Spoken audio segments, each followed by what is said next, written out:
Hey everybody, welcome back to our channel. In this guide video, I'll be showing you the procedure on how can you delete your account from Google Drive. You have to understand that you can't just delete the Google Drive service as it's part of your main Google account. So you must either delete your entire Google account or remove the account from your specific device. To delete the entire account, you have to go to data and privacy section.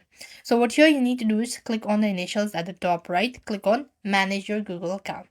When you go to this manage your Google account section, here you'll be able to find options.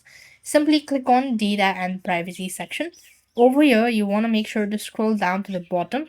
Then you have these delete a Google service. Or you could just go ahead and click on delete your Google account itself. So here it is.